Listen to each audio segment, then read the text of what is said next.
YouTube live. Today we're going to be going over a couple of details when it comes to DotLoop. Good morning to all of you guys that are here with us in Orlando. I'm not going to go through every single detail of DotLoop because most of you are currently using DotLoop and are putting their documents in there, are taking care of their transactions already through DotLoop. I'm just going to go over kind of a refresher of certain things that you guys might forget to do, might forget to use, some really good features that DotLoop has to help you keep all of your transactions really organized and replacing documents, things such as that, importing documents not only through your typical computer template, but also adding it once you have your templates in there that we use, and we talk about the placeholders and we talk about the documents that are already in there. I want to show you guys how to handle those a little bit better because a lot of times when I go to review your transactions, you have documents that you have both signatures in there. You have the executed document, the ratified contract, but you also have about 2 other versions of your contract, maybe only the buyer's signature, or you don't have it updated. So you can clean up your transactions so that you only have the final documents. All of your other documents still stay archived in DotLoop, so you can always access them, but at least you have a cleaner look and a more organized loop for the loops that you're working with, okay? So for those of you watching us online, you won't see me standing up here because I'm working the computer. I hope that you can see the screen well enough to follow. If you can't and you have questions, feel free to email me or text me. For those of you that have never seen me because we work over the phone, I'm Samantha. So I'm going to go ahead and get started and show you a couple of different things when it comes to DotLoop. Hi, Galina. Good to see you.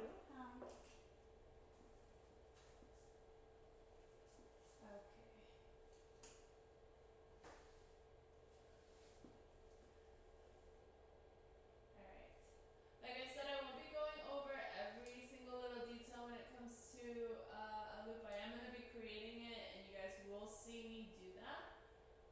Any of you that are here with me, feel free to stop me, ask questions. I'm sure that any questions that come up for you guys are questions that a lot of our agents that are out of state may have as well. So feel free to stop me if you have anything. But I'm going to create a loop from scratch. I'm not going to explain every single thing that I'm doing. But I do want to go through the process and point out the most important parts, okay?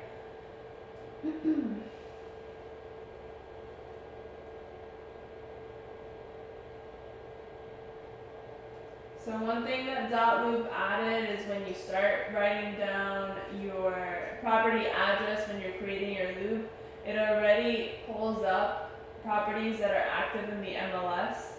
I don't know how up to date they keep them for Florida, but they more often than not do come up, so you can just choose them from this list if you are working any of the properties.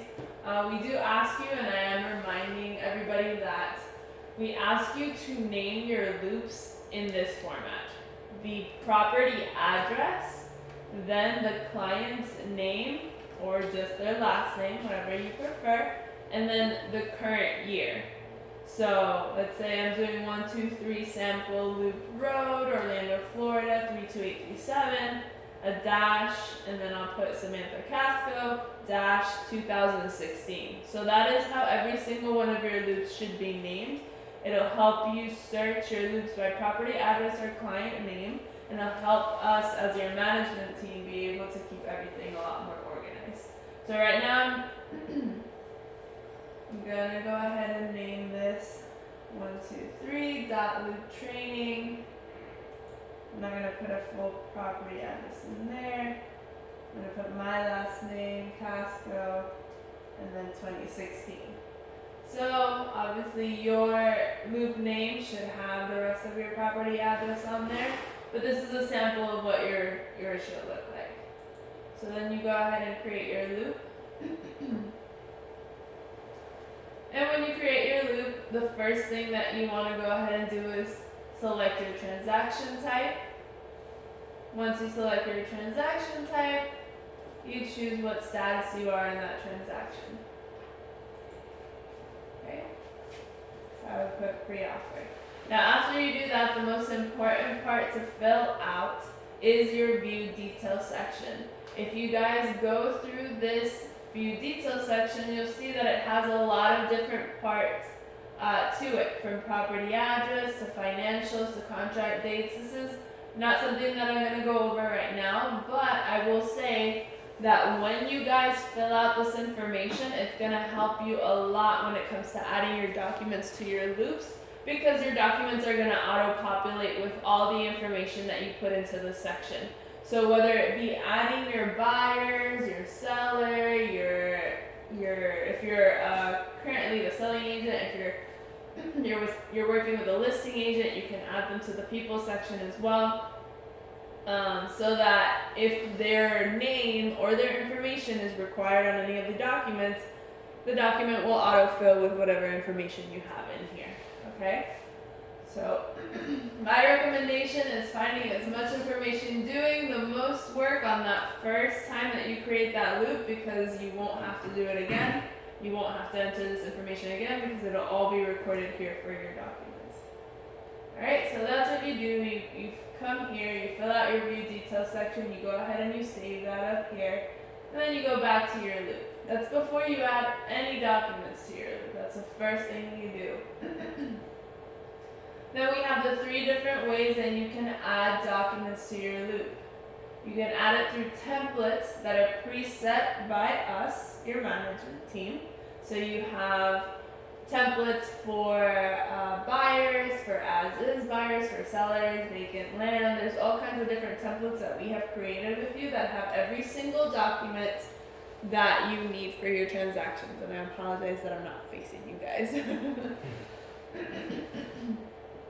So templates is one way, and it should be your go-to place for forms. Okay, I know you guys have worked with different places. I know there's a lot of agents that have used like Form Simplicity. They've used different places where they get their forms from. But if you go to templates, you'll find pretty much any single form that you have that you would be using. If there's anything that you don't find in our template section, you can always give me a call or shoot me an email, and I will find the form and put it in there for you guys, so that next time you go to search for it, it's in there for you. Okay? Then you have browse, and browse, when you click on it, it's going to pull up your computer documents. So if you have any documents saved to your computer, you can add them from there. And then you can also email documents into DotLoop. So if the listing agent sends you the ratified contract with all signatures, you can just forward it into DotLoop by clicking on email, copying this address, pasting it into the to spot for the email, and then forwarding into DotLoop, and it'll show up right in your loop. Okay? Alright. So what I'm going to go ahead and do is I'm going to add a template for an as-is buyer, just because it's the first one that's coming up here. So when I choose my template, I want to select all the documents in it, okay, and then just copy them into my loop. Most of you have done this part or have been through training with me and have seen this part of DotLoop. So the parts that I want to focus on that'll help you, like I said before, keep your loops organized, is your placeholders and your actual documents that you have in the loop. So just for those of you that have sat down through training with me, I've said this before, but again, I just want to refresh. So you're going to have all of your documents. The ones that are in black are documents that you are responsible for filling out for this transaction. So if you're working with a buyer, you're going to go ahead, when you want to put in an offer, you're going to fill out your contract, and you're going to send it to the listing agent to present to the seller. So it is a document that you're going to fill out. Same thing as a buyer's disclosure. You have to look through it, send it over to your buyer to sign for you. Now the ones that are in gray are placeholders, meaning that it's a document that you either have to get from the listing agent or you have to get from your buyer. So let's say it's the proof of funds. It's a document that you don't have, but your buyer has to send to you. Now, when you're, this is, I'm gonna have to see actually. I'm gonna go ahead and open my advanced email. And I'm gonna email in a document because I want to show you what you do once you have a placeholder, how you place, I guess, your documents into that spot. Any questions so far? No? Does that mean I'm doing a good job?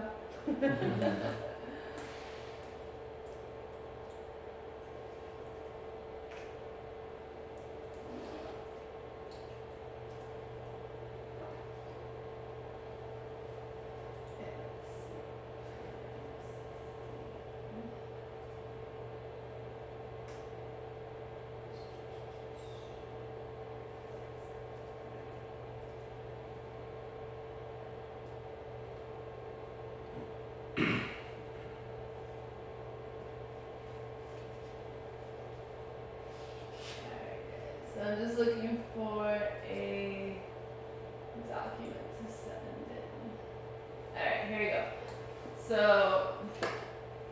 this is, I'm sending just any document, but let's say right now the document that I'm sending in just as a hypothetical situation is I'm sending in the proof of funds. My buyer just sent me an email with a PDF version of his proof of funds, and I want to go ahead and forward this into my loop. So I see up here it says PDF. I'm going to go ahead and click on Add Document, Email. I'm going to copy this. I'm going to go to my email. I'm going to go ahead and click on Forward. And then paste that email into the to field. I'm going to go ahead and send that in. And when I refresh DotLoop,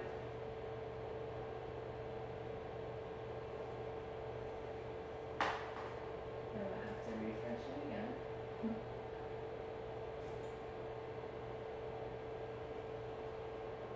Okay.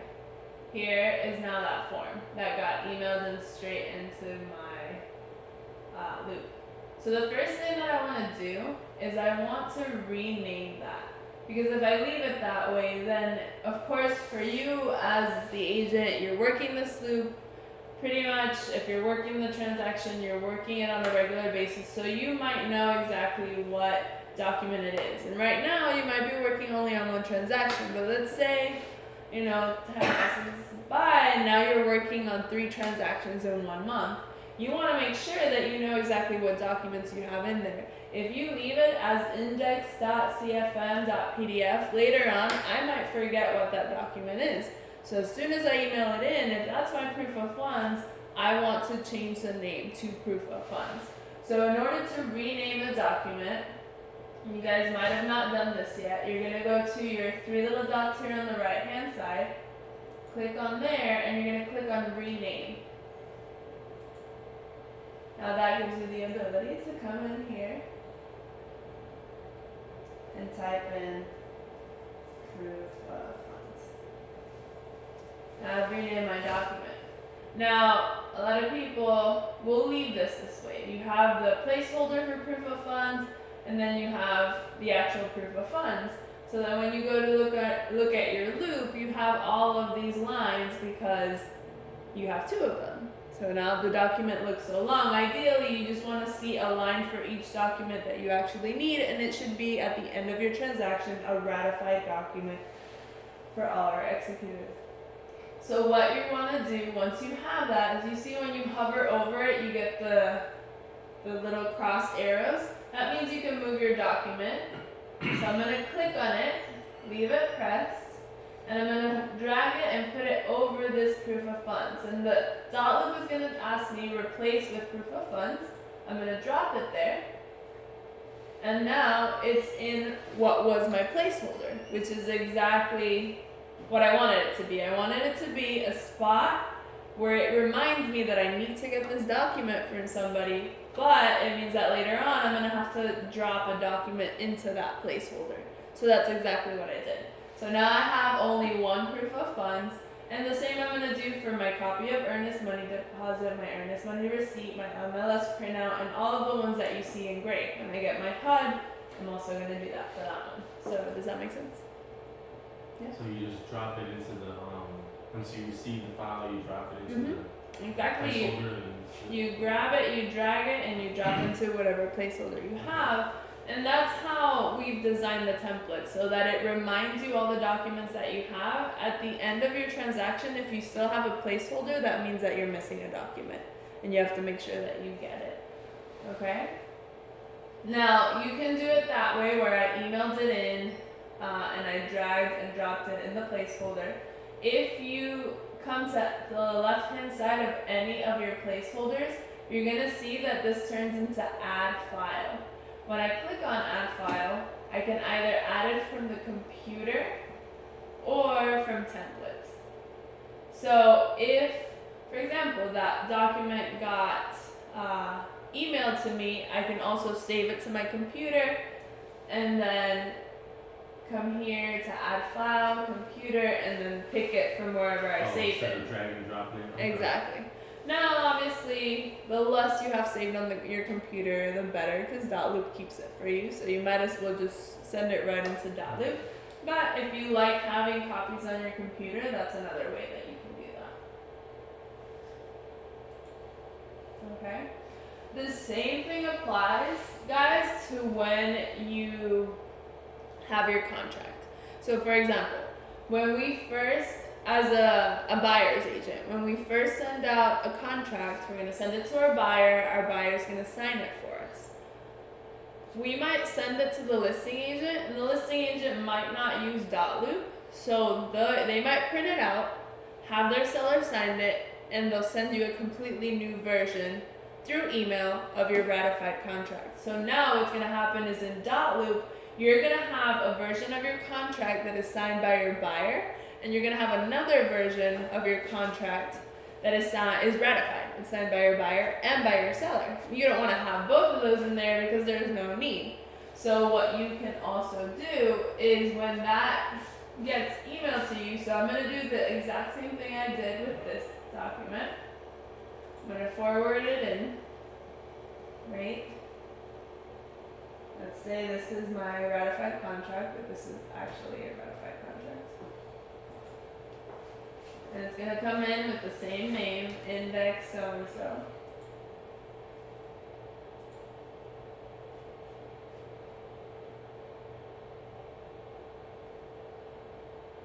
Alright, it takes a second.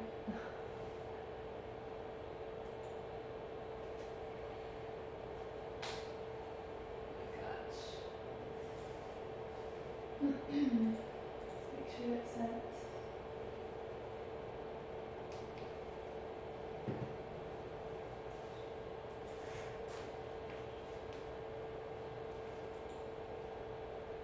For those of you that have been using DotLoop, is that something that you guys have been doing? I don't know if Henry, have you used DotLoop yet? I've been Messing with it. No, Galina, I think you're the only. Well, Leslie, you've used it, but not fully. Just I think Galina's. I like to save documents to my computer. To your computer, and that's completely fine. But you also put them in. So what you do I is. can email, but I prefer to save it on my computer. Okay, so typically you save everything on your computer. You have a copy on your computer and a copy in DotLoop. Yeah, you're pretty good about having all your documents in there. And typically, Galina's very organized. No, looking through her loops is easy. I just go through it, and everything has its signatures. That's the way you showed me. I just took it to the next level. That's good. Extra It makes my job easier. You can put any document not even like the ones that you already have, like placeholders and stuff. You can add anything. It's Yeah. like I was adding different addendums and riders and additional documents for the condo that was sold with the bookings in place for short-term rentals. Yeah. No, absolutely. I mean, as many documents that you have, even if we don't have it as a spot on your loop, if you have additional documents, let's say you need an extension and you create an extension addendum, that's not something we're going to have in there because it's not a preset document that you'll absolutely need. We only have the documents that you absolutely need, but if other stuff comes up, then like Galina said, you definitely want to have it in there because you want to have everything in your loop because that's your folder for that transaction. So let me try this again because that last time doesn't seem like it came in. Oh, maybe it went through now.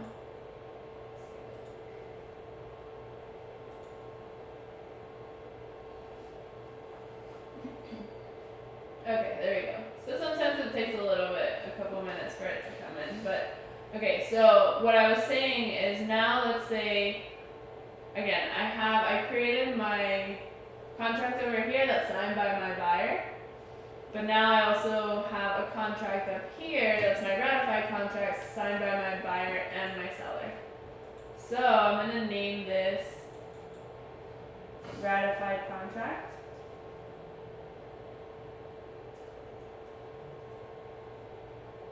Okay.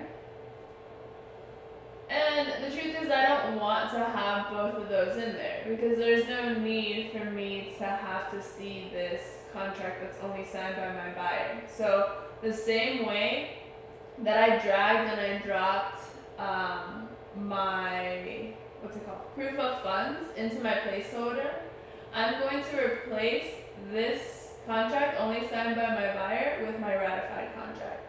So I'm going to drag it down and put it over my contract and it's gonna say replace with ratified contract. And then I'm gonna drop it there. It says you're about to replace Advanta, oh I did the wrong one. Advanta buyer's disclosure with ratified contract. That's not what I wanted to do. So I'm gonna try that again. Ratified contract over this one, the as-is buyer. You're about to replace your as-is residential contract for sale with a ratified contract. Yes, that's what I want to do. So now I would probably have to rename it again because it keeps the name of the one that I replaced. It says as-is residential contract, but if you go into your loop and you only have one contract, you know that one's going to be your ratified contract. Whereas if you go into your loop and you have 3 different versions of your contract, then you're gonna have to look for which one's the right one. So you only want to have one. Now the cool thing is when you go to, I think it's activity log. Thing is from the admin account, I'm gonna see everybody's activity log, but let's see if it's here. I'm gonna have to find that out for you guys. But anything that you replace, DotLoop will keep a copy of. So just because you're replacing it with your ratified contract doesn't mean that you're losing the version of your document that only had your buyer's signature. Which in the end you don't really need, but if you wanted to have it for whatever reason, you will have a copy of that in DotLoop. Okay? Awesome. So that's pretty much, I think the biggest thing when it comes to keeping your loops organized is making sure that you don't have more documents than you need in there. If you have extras with only your seller's signature, only your buyer's signature, you should be replacing those with your final document. Okay? Cool. Also, another thing to point out is up here, obviously at the beginning when we add the loop we created, you say if it's a purchase, if it's a listing, but right here I have pre-offer. You want to make sure that you keep that updated. So if you're now under contract, you got a contract accepted, you want to come up here and you want to change the status of your loop. So that when you're looking at your loops, they're organized and you can actually filter through those that are under contract, those that were sold, those that are in the pre-offer stage. So just to show you how those filters work, if you haven't used them, which you guys as agents right now, you might not have that many loops in there because you haven't done that many transactions. Some of you that are out of state are agents that have been with us a little bit longer, so you will have more loops in your DotLoop. And ideally, you want to be able to see them a little bit more organized. So this filter section allows you to do that. So over here, I have different loop statuses.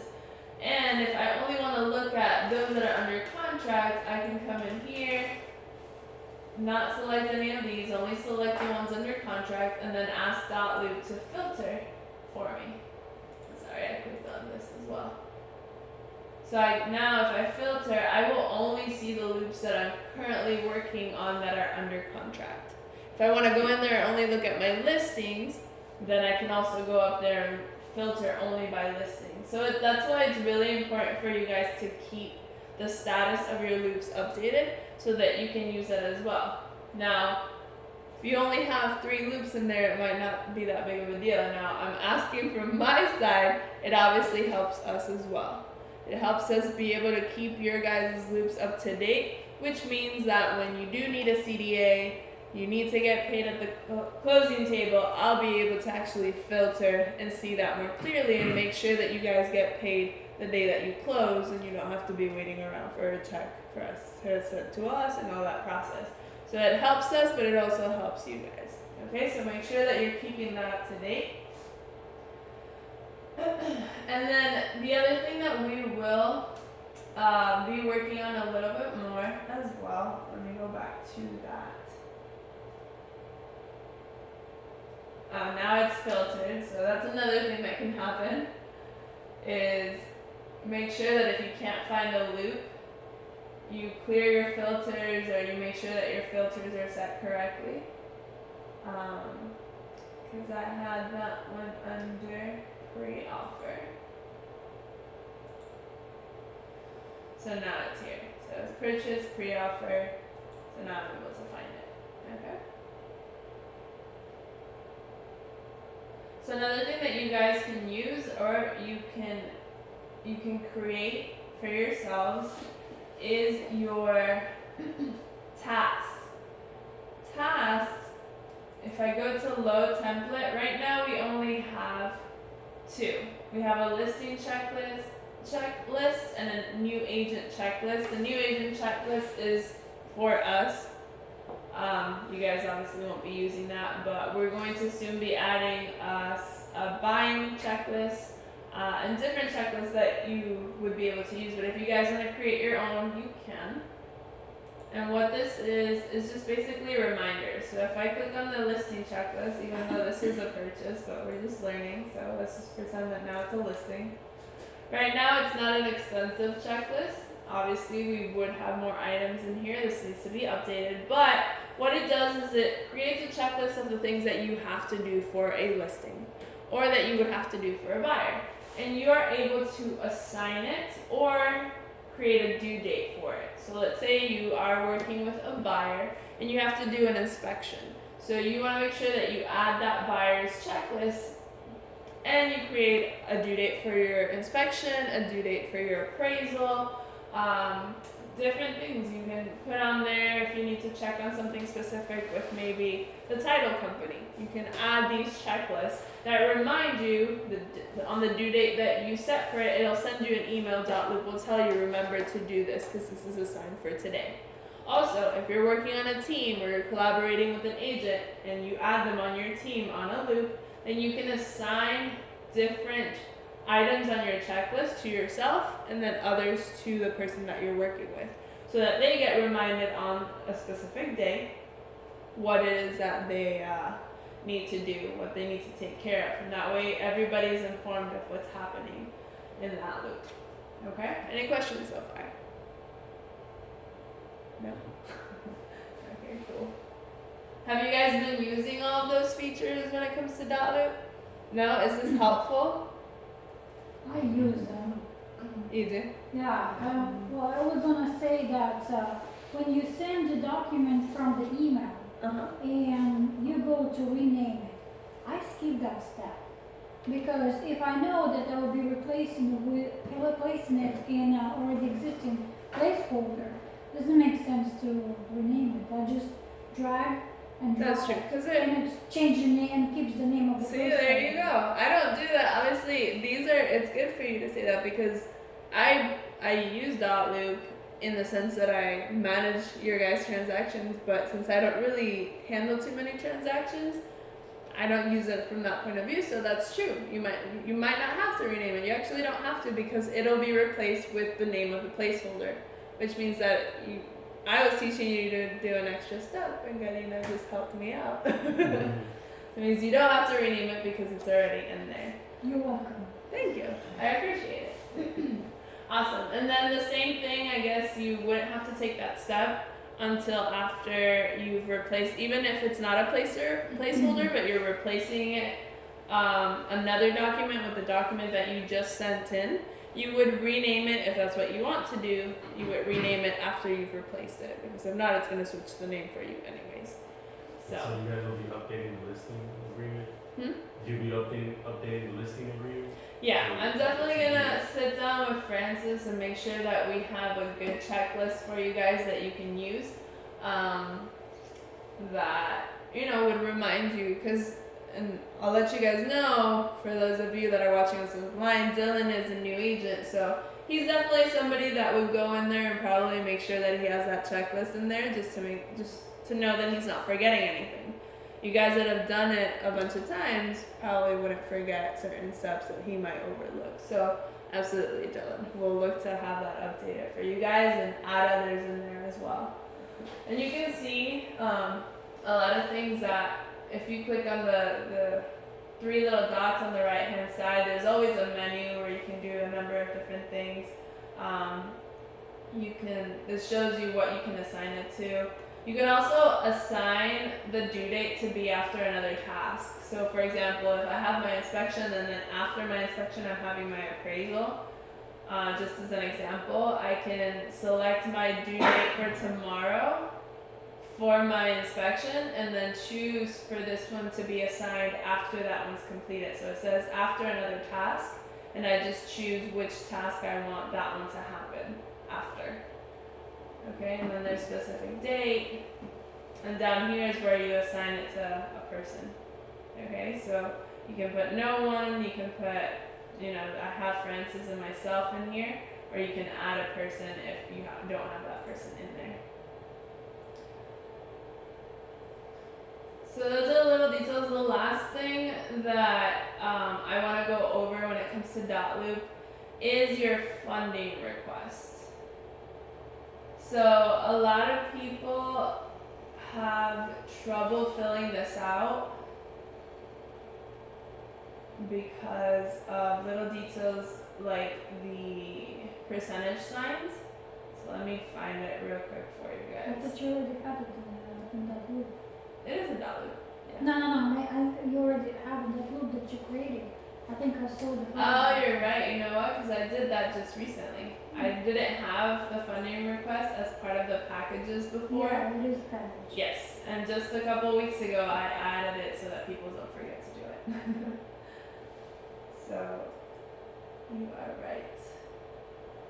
So for those of you that might not know, a funding request is a document that you send in, you fill it out with the details of your transaction, you send it over to us, I look over it, and I send a commission disbursement agreement to the title company. This is what allows agents, I know most of you know this, but I don't know if Dylan, you know this.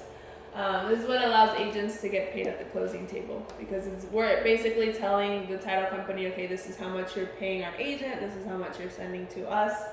And I know Galina was with us for a while and she didn't know, and that was my fault. No.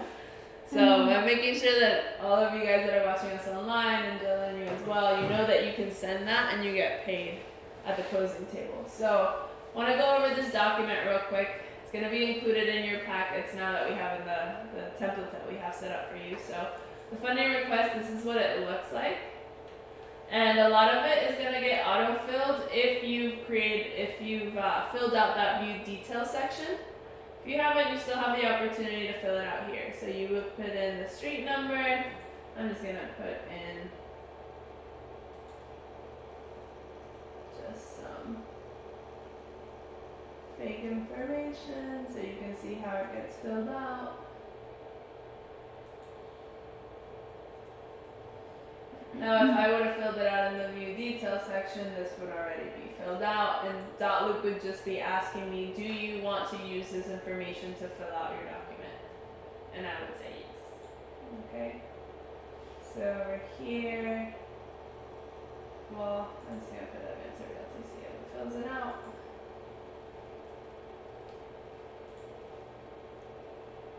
Let's say my purchase price is $250. And my commission rate is 3%. So one thing that's important is make sure that you put that percentage sign next to the number. Whenever it's asking for a percentage, you have to enter that percentage sign. A lot of the agents that sometimes have trouble with the funding request, they tell me no matter what I do, I can't get the numbers to add up, I can't get my commission to show correctly. Can you please look at it and fix it for me before you send out my commission disbursement agreement?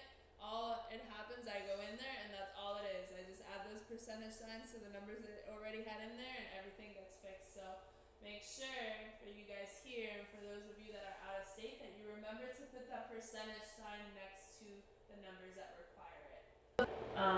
Closing date, let's just say it's Friday. Okay, so I'm gonna go ahead and click on autofill. And this is what it looks like. So it already entered the address for me, the closing date, the sales price, the commission right here. And then I just have to fill out the rest. So the agent is referring to you, so you would type in your name right here. You would tell me if it's a residential, commercial, or land, and then tell me if you are representing the buyer or the seller when you type in type. So over here, I would put residential buyer, okay? And then I'm gonna type in buyer and seller might be already filled out if I had that information filled out in my view details section. But if not, then you just type in the name of your buyer or seller. And now this part, a lot of people get confused as well. The advance commission percentage and agent commission percentage is referring to your split that you have with the company. So some of you are 70-30, some of you are 80-20, 100%. So over here, let's say I'm on 70-30, I'm gonna put 30 and make sure that I put that percentage sign in here. And then for the agent commission, then I'm gonna put 70%, put that percentage sign. So now once I do that, everything else gets pretty much calculated for me. It's going to put the sales price in here. It's going to take 3% of that sales price, which is my commission, give me my gross commission, which is $7,500. And then from these percentages that I have up here, it's going to take 30% of that commission and show what the office split is. So what the office gets, and then all the way down here at the bottom is what you as the agent would be getting paid. Now, the other part that you do have to fill in is your transaction fee and your errors and omissions fee. So I would put 50 right here. And then your transaction fee, there's two options. If your client was the one to pay the transaction fee, which if you gave them the buyer's disclosure or the seller's disclosure, it is set in there that they will be paying the transaction fee. But if it's a friend or somebody you know and you want to pay for the transaction fee, you are able to. So depending on who paid for it is where you're going to put the amount. So if I charge my client the transaction fee, I'm going to come right here, and then I'm going to say that the buyer paid for it. Okay? And when I put those two numbers in there, it automatically gets calculated. Obviously, your commission now went down by $50 because this doesn't get deducted from yours since your buyer's paying for it. And now you can see This is what gets paid again to the office, and this is the number that you're gonna see on your check when you receive it. Okay? So it's pretty plain and simple. When it comes to, let's say, you're doing a contribution to your buyer or your seller, you would just type in that amount right here. Let's say we want to give our buyer $1,000 towards their closing costs. I'm going to type that in there. That gets deducted from my commission, and I'm going to let the office know that I'm giving $1,000 to my buyer. Okay? So that's what contributions are. So whenever you're giving either money to the buyer or the seller, and of course if they charge you any other fees, you can also type them in here. And the form is basically formulated so that it does the calculations for you. So again, everything is pretty easy. The biggest thing is just those percentage signs. When people forget to put them in there, then everything gets, all the calculations get messed up. So we have that funding request. I'm going to go ahead and save that. We also have a funding request for referrals. So if you get a referral from an agent down in Miami, or a referral even from around the area, you're going to use the funding request with referral. It gets filled out the exact same way. You just have to add the referral section. So,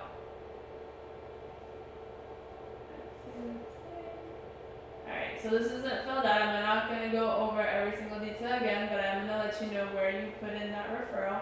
So over here, you're going to see this additional section, referral amount, and let's say your referral is 25, and once more, since it has a percentage sign, since it is a percentage, you have to put the percentage sign next to it.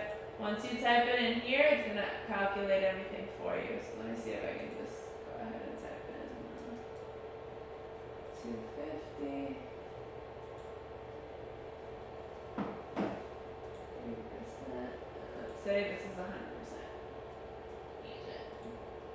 So it's going to do the calculations for me. 3%, 25% of that goes to my referral. And you're going to see that once I put it in here, it's going to deduct it from the commission, and it's also going to add it down here as an external referral. It doesn't deduct it twice, only once, but I'll be able to see what that is. It's an external referral, and then I'll put the name of the client. Let's say it's Carolina. Oh, no. You just made $18.75 today. And virtual money. Yes, exactly. Pretend money. So there you go. So that all gets deducted again automatically. The form is put together so that it does the calculations on its own. Once you're done with this, you send it over to us. I look over it and I send over the CDA to the title company. Okay? And no, have you done a funding request? You did, right? I think I went one with you through. You went, okay. Alright, so that's good to see it again. Awesome. And I know there's a couple of agents that, yeah, I've had to remind them of percentages and stuff like that, but that's just the most important part to remember. So that's pretty much the little details. There's other things that come up when that DotLoop's updates, I guess. I don't know how else to say it, and I will show you. When you come to your loop section, like your main page when you log in, one of the things that you want to look at is the new features up here.